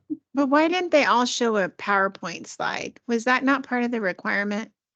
I gave them an option to show, unfortunately, the last one, he asked me as he was walking up, as opposed to I had given them multiple communications. What do you want to do? How do you want to propose? The first one got a hold of me, he got the PowerPoint, I had it up and ready for them. The second one, they didn't want to do a PowerPoint, they wanted to bring their visual in. Sure. And the third one, unfortunately, he waited till and then asked. So trying to be open, honest, I gave him options, how do you want to present? Let me get it ready for you. I don't like anyone coming in tech who starts off saying their laptop's slow. I mean, that bothers me right there, number one. So the third one, when you come in and say your laptop's slow and you're doing tech, I'm not okay with that at all. Mayor, was one of the key elements of this also the fact that we wanted something offsite, because some of our troubles that we have is portability right now. And so I think one of the vendors stood out highly. The first one, isn't he right. the one that mentioned the transportability? Exactly. And so he has options. That's an issue They for both us did. then. The first, Has a rolling case that can come out and provide basically the same environment that you have here in a remote location. And if we're trusting the mayor and Councilwoman Chronic as boots on the ground on this, I mean, let's just straight out, what are your guys' recommendations on this? Well, I think we ought to ask staff to. Well, I would ask both. I want to know So from there was- both, there was- you guys and staff. there was a there was a bunch of, Okay, I'm Yes. not against that. yeah, there's I'm not still against that. a bunch of boxes that needed to be checked, and Will presented us, just so you know, it was just so you have transparency here. Will did not tell us his selections. He gave us their materials, their presentations. Laura and I reviewed them. We had questions, he answered them. And I'll tell you, without you knowing the price, the one that I selected was Ford. So Okay. I have no That's problem what I was going on going record with that. Will, if you want to bring up the pricing, I don't know if you emailed that to us or not. I think you, Well, I mean, I can bring it up on the screen if you would like. it's, they Well, and should know. before you get to that, just because I want to try to keep it as unbiased as possible. From your end of having to deal with these people on a daily basis and for the bang for the buck and, the whole complete package, who do you like? I'll be honest with you, the one that I chose based on their proposal and the matrix that I put together that I can share. The first candidate was my choice before. The second candidate, after their presentation, kind of swayed my direction. I think either one of them. I like the first two. Would be viable candidates. The first candidate was a little more expensive than the second candidate. Why did you sway your position after you saw that? The way they presented, the way they look like they're more focused on providing small town type of support to a town of our size. You know, Ford, who is the first candidate, probably has more background and more capabilities to support, just because of their manning and their little larger size.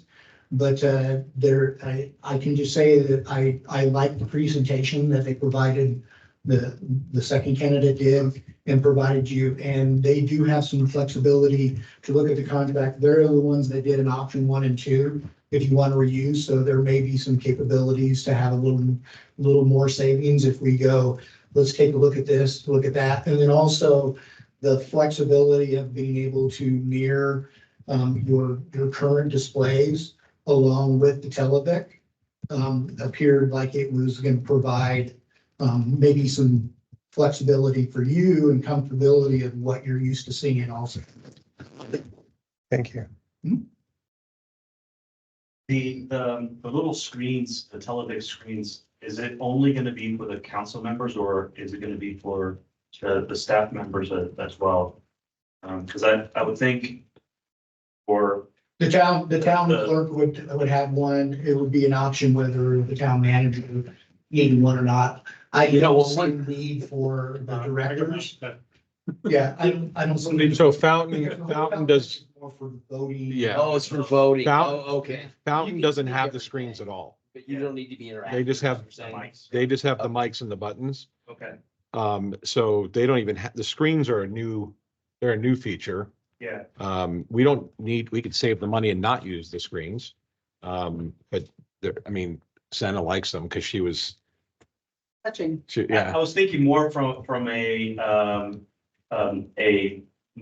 council meeting support element, where the directors, and the peanut gallery can see what we're seeing and, make amendments or changes, if they see something wrong. I don't think the only one that'll have access to the amendment will be the clerk. You know, Yeah, so I have a quick question. Will, did they all use the same software to program all this it's stuff? The Televic. Televic, they all. That is the all Televic three of the software. candidates that we chose Okay. to come forward to the council, all used. The same one.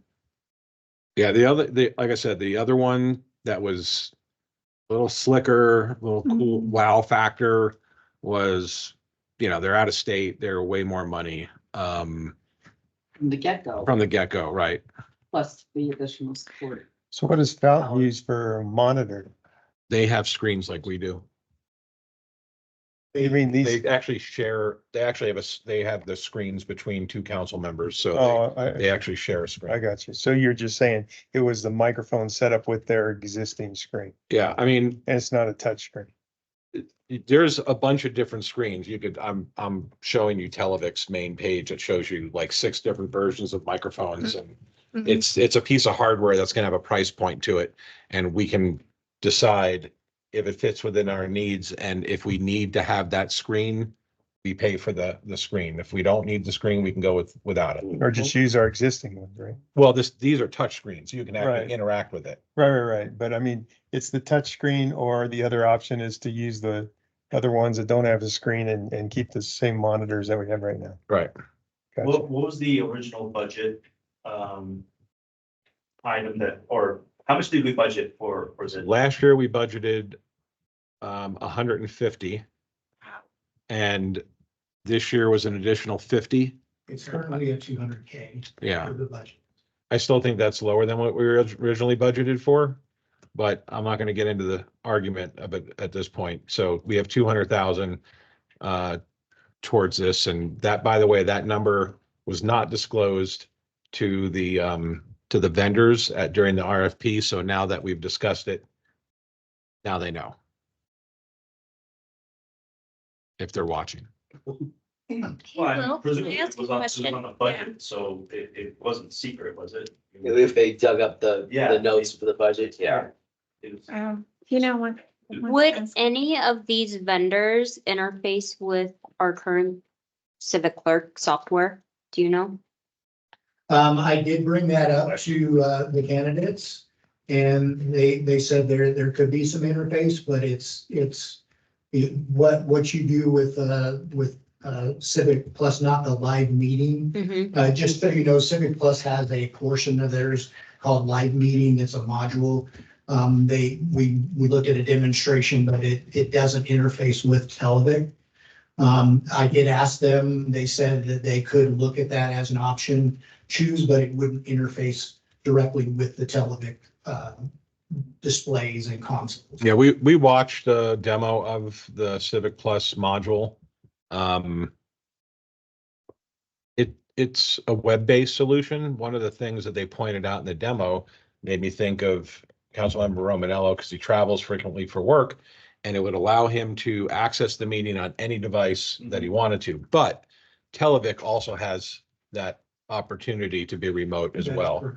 So I don't know that it's any better or worse, and we would need your input. The council would need your input that the application for the agenda building and the modifications of it, and then we would have to decide whether we want to go that route, and I don't know how the hardware would integrate, because when you talk about integration of hardware and software, customization becomes more expensive.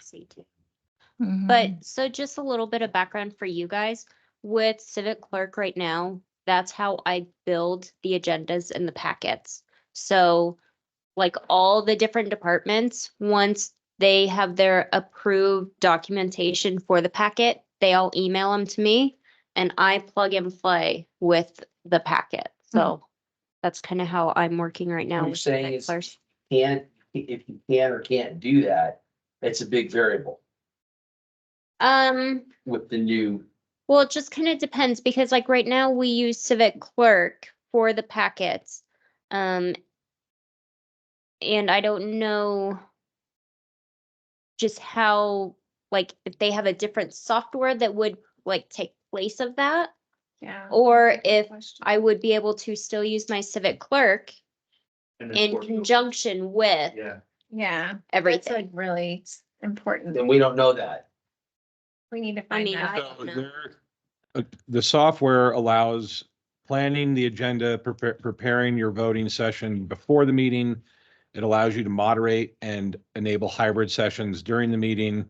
And then after the meeting, it creates reports and things of that nature that can, in fact, it does your meeting minutes for you.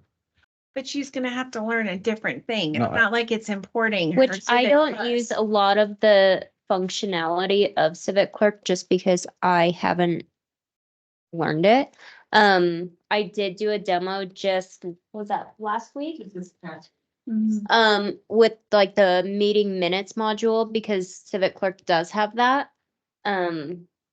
So that's just why I was wondering if it would interface or, hold hands with what we're currently using. Theoretically, if you learned this, we could probably get rid of the Civic Plus, Well, right? Civic Clerk also links with our website too. Right. So that's They all are kind of website, fine right? with We're just trying to get more business. That's why it popped up. Can this integrate with our website or not? It doesn't matter. I mean, I'm just trying to simplify Yeah, this. no. Yeah, I agree. I don't If we- know. One place and one, I would admit, we did not go into detail if Televet could interface with I think that's important. with Civic Plus's current modules. I would have to do a follow-up. I asked the candidates, could they work if we decided to go with? And they did say that we could relook at the option of not using Televic and going with Civic Plus Live Meeting. So Civic Plus has multiple modules. Live Meeting is just their voting in like agenda module. We do not have that right now, and we don't pay for that right now. It would be something we'd have to do separately. It may seem kind of like a pain, but I mean, would you guys want to, being all three of these providers are marketing that program, Yes. right? Televic, right? You could probably make a quick phone call while we move on to something else and let us know if it integrates. And we can come back to this. Would that work or no? I don't think you're gonna get them on the Yeah. phone. No? but- Quarter after 7. Oh, I think they'd be very available on the phone if they wanted this bid. Televic. No. Yeah, but that's where you have to go. You have to No, go but to Televic. any one of these three people should know that. If they're true systems integrators, then they should be able to take the hardware and make it work with other applications, possibly. Yes. All right. I'm fine with continuing this No, to the next meeting, but we are 60 days behind getting this project going. I just been making a quick phone call, not delaying the meeting. I'm okay with us, so we get answers. I would like more detail on the feature capabilities. Because remember, we're talking, this is the next system for a long time, right? I don't know how long we've had Civic Plus.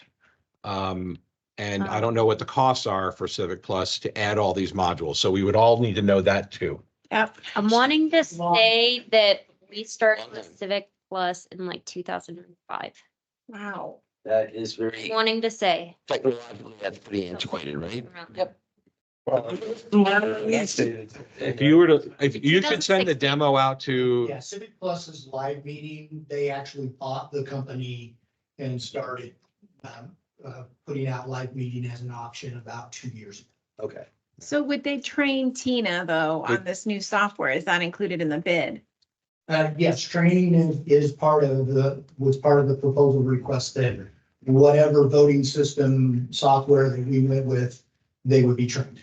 and we would be doing 3 mock-up council member meetings. So, yep, we would be doing a in-person mock-up, and we'd probably be with kids doing the council meeting. So if you wanted to be here, you could, but it wouldn't really be for us much. It would be more to make sure that the staff and the hardware is cohesive, and we would have kids come in here that do council stuff at their schools. There would be a mobile meeting, and then we would also test a remote meeting in case some bug, It happens. right? In case we all have to go remote, Yeah. we would test the remote capabilities for everybody, staff, council, we would all be home or Serrano's or someplace, right? To do a meeting. So there'd be 3 mock-ups to make sure that everybody was familiar with how things would function in those 3 scenarios. So with that scenario, I mean, that sounds like something you would need to take the equipment with you, or you just use your own device Well, someplace else? The remote capabilities are all cloud. I mean, the services are cloud-based. So you could do it with a laptop anyway. Or your phone or your tablet Okay, or gotcha. smoke signals. All right. Smoke signal. It's in favor of the Televic only because isn't that the standard for, the current standard for? Well, that's gonna come with any of us. I mean, They're all getting that no matter what. Right. What's this? Yeah. They're all using Televic. They're using Televic, but the point is if Televic can't, for whatever reason, interface with Civic Plus, that's another discussion. Or if it's better to just turn the whole thing over to that. And I mean, I don't know if that's an option or not. Well, it could be, but we would have to relook at possibly some different hardware versus Televic, which is From fine, ground zero. which is fine. I mean, if you save money on one end, I mean, I don't know. This is beyond my scope of expertise. But I think the rules are I about, did try to get a hold of one of the candidates, if you want me to, see if I can get an answer. Can we do that tomorrow? And we'll continue this. I'm not saying like kicking the can down the road, but these questions should be answered, just one meeting, not No. not months and months, Yeah, right? June 3rd. Okay, June 3rd, yeah. I'm kind of annoyed that they didn't say, can we look at your system to see if ours will integrate before they just, I mean, Well, they might have you something. Well, we don't really have a system right now. The Televic interacts with Teams. We have no voting, well, we do have a voting system. That's Tina. Tina, yeah, Well automated. right. This is, Televic does provide that opportunity. Civic Plus Live Meeting does have that similar capability. But they were just focused on the hardware, basically. But the hardware interface, Oh. live meeting would not have the display names. That flexibility, be able to change depending on where you're moved. Televic is definitely a hardware and software solution, whereas live meeting is more of a web-based. It's probably geared towards very small municipalities or larger ones that don't want to have a lot of technology that they have to depend on. And let's remember the I think genesis we're of, nurturing as a town, where this will set us at a standard, Televic would set us at a standard going forward. But I know the concern with Tina, I want to make sure that all my customers, you're my customer, she's my customer, know what the options are. And it looks like I failed a little bit at being prepared. No, you didn't. Make sure that we get some answers for you. We can bring it back up, give you some more education to see exactly where it is, so then you can look at those three candidates again.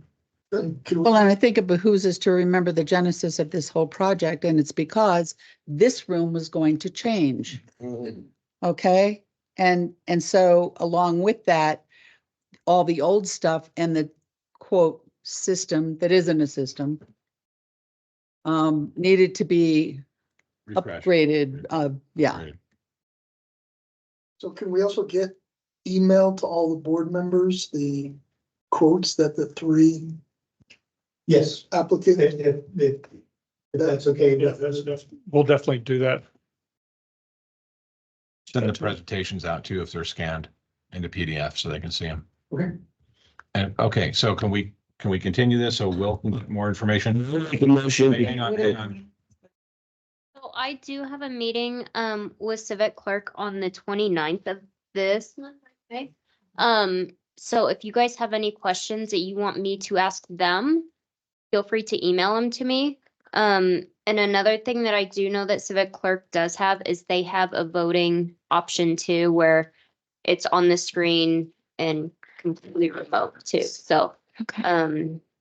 they cover a lot of things that Will has came across too. So I might reach out to you separately with questions. yeah, just send me whatever questions you guys have, and then I will do my best to get them answered. Okay. Thank you. Thank you.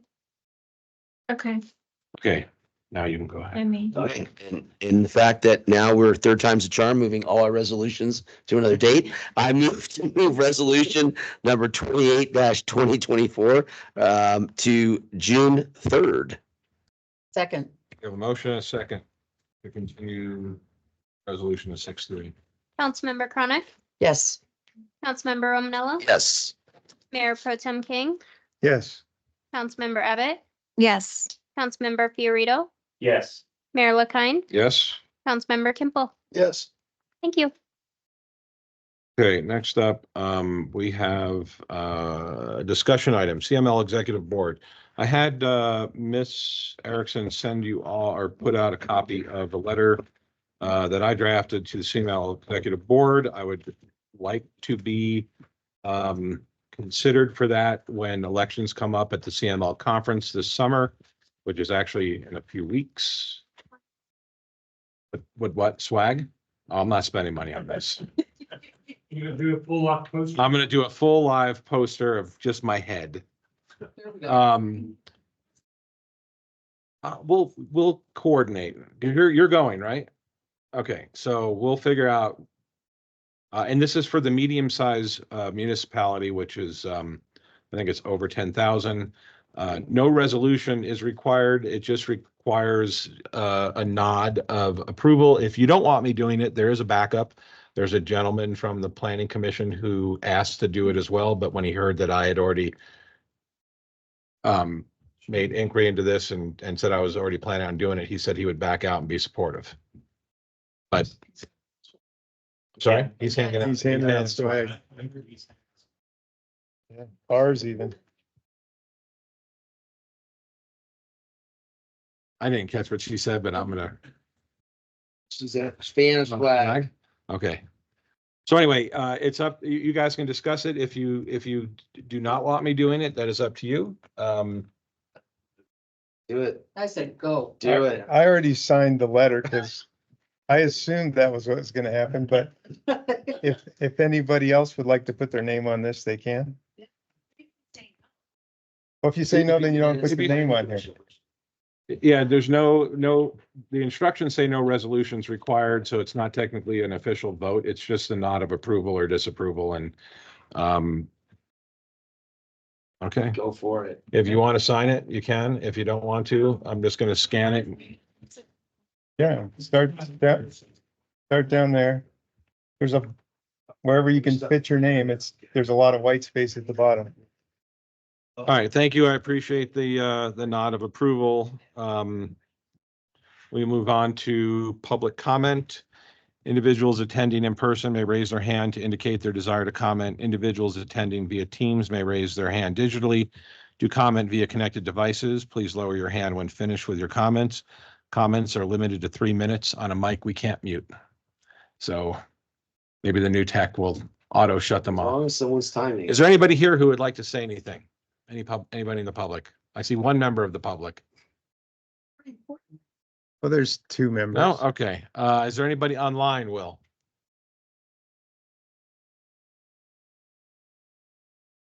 Okay, we will close off public comments. There's no council authorization items unless somebody has something that they would like. No? Okay. Council comments.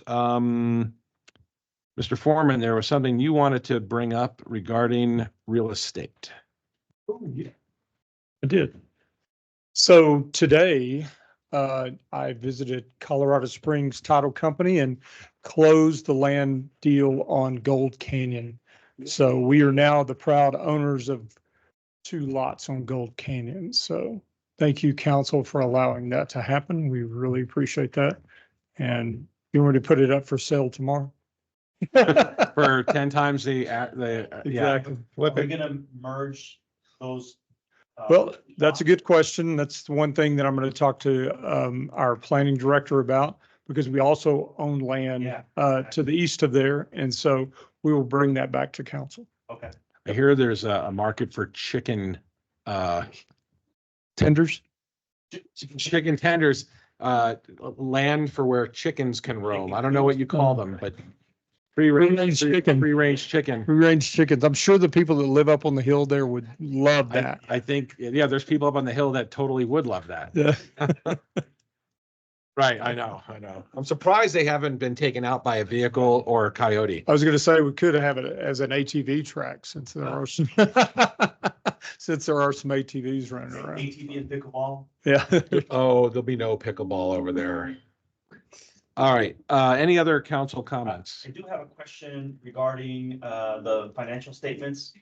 I was gonna send you an email, but since we're here, as we move forward under home rule in collecting our own sales tax and whatnot. Self-collecting sales tax? Yeah. Yes, sir. Are we gonna have,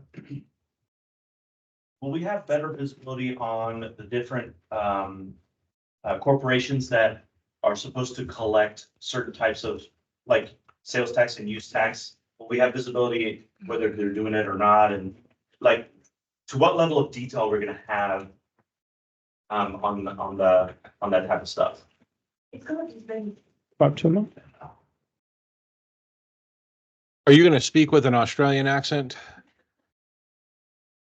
Okay. We can provide you as detailed as you would like to see the data. Okay. Sophia is gonna have a presentation Okay. on June 17. Okay. Okay. Because I think if I remember correctly, all the car washes are supposed to collect use taxes as well, on top of sales tax, correct? For the. And I'm the gonna water ask, usage? I'm gonna ask Really? Sophia and to make sure. Okay. This is taken into consideration. Okay. Okay. And also, I know you mentioned the lodging tax, so we're gonna look into that as well. That's actually being drafted. Yeah, as an update, I received the first draft today, and we are letting our consultant take a look at that, and we're gonna have a workshop on that on June 3rd. Okay. Because I'd like to see how much we're taking in, especially from the truck stops. And We're not going to know because we've never taken anything in from the truck stops. This would be net new. Right, to it the all truck comes stops. from the States. So I guess when you're flying at nap of the earth, the only way to go is up. So that's good. Yeah, hopefully. Yeah, and the reason why we're having workshops, there's a lot of blanks that the council can only choose to fill in. And so such as, how are you going to apply this? What are you going to apply it to? Right. So And how much are you going to charge? So Right, those and- kind of and- things have to be. And the language says it's going to parks, correct? it's up to you. Right. So I that think there's we- two blanks in there, what you can put it to. I think that was originally discussed to go to Right. parks because I think we already have money Yeah. going towards roads and we have money going towards police. So this would be the next logical place for it to go. We had also talked parks across town of Monument. Right? We can discuss that. Okay. As opposed to what? Well, he's including Triview. Oh. Because they're not collecting sales tax because they can't. So if we're, or the. They do collect sales tax. Lodging tax. Oh, From us. lodging tax you're talking about. Yes, the lodging tax. Right. But we collect it, they're not authorized. We give it to them. So. Let's discuss. Yes. That's a conversation for the council to have during that workshop, probably. Right. So, Okay, if there's no other council comment, Oh, wait, I got something. On Ken's got something too. the, two things. On the, council reports. Did we add? I know, like we said, we have the Loop Water Authority update. Did we add the, NDS update as well? So we're not showing, or the perception of not showing any type of Bias. well, you would have to appoint somebody to attend their we would meeting. need someone who's going to go to the meetings if they have them. Also, we are not a member of NDS. We are a member of the Loop Water Authority by virtue of the ARPA funding that we received to become part of it. So I don't have a problem with somebody going to Mr. McGrady and saying, I would like to attend any meetings you have related to NDS and And make a BSU, and then make a report, but Mike doesn't go to those meetings and nobody on council's been invited to go to those meetings. I'm not even aware that he's having meetings because I think they're They're done. complete. Yeah. Yeah. Yeah. It's private because then. It's part of their board meeting, Yeah, right? it's part of the Triview board meeting. Right. Don't they have a report that they could give us? They're not, well, I mean, it's public, so, I mean, Right. is it public? It's running. Yeah. Yeah, it's- Remember, yeah, yes. I think this is just more about, for those of us that have positions in other organizations or committees to make a report. That's it. That's what I'm gathering from this. Okay. That was the intention, yeah. We just, okay, if someone wants to go and do it and there's availability, I have no problem with us putting a report. I have no more time available.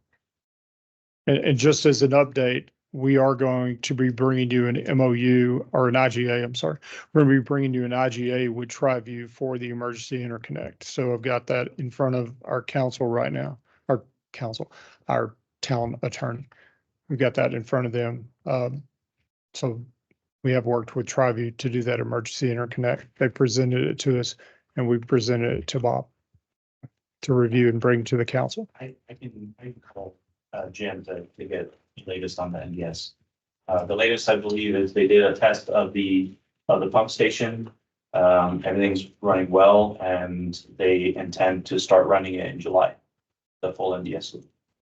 Don't we have, and we have a plan to go visit Yeah, we have Casper, one. do we not? Yes, ma'am, we do. Portia's reached out to you on that. The other thing is, Jim made me aware, they are going to have to run that line down Higbee Road. And so the NDS line, they're gonna have to go Yeah, down that Higbee. Road. already, yeah, Yeah, they haven't done it yet, so, section, that should be section B, I think. right. Just letting everybody know. Are you done? One last thing, it's, just to correct that the staff's not part of the peanut gallery back No, there. I- Okay, so I just saw some faces, you guys are not considered that, so.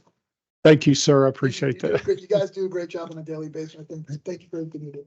Thank you. So then I'll segue from that into this. So several of us went to the Tri-Lakes Cares fundraiser and there was several staff members there as well. And I just want to say it was really fun to get to know staff members and interact with them because we don't ever do that. And we all are on the same team and it was fun to do that. So I think, we should have more interaction, outside here. It's just, we have all these, official business meetings and stuff in here, and it's nice to get to know you. So I would hope that we could do that more.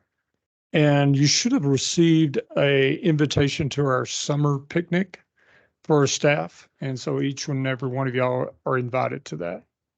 Yep. So we are continuing that effort to involve you with stuff like that with our staff.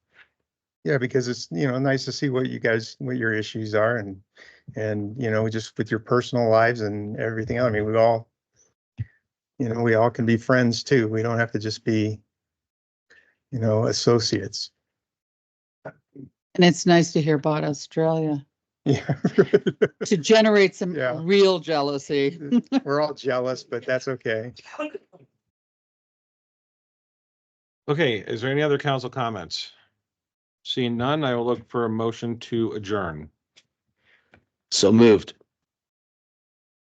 Second. All right, all in favor? Aye. We are adjourned.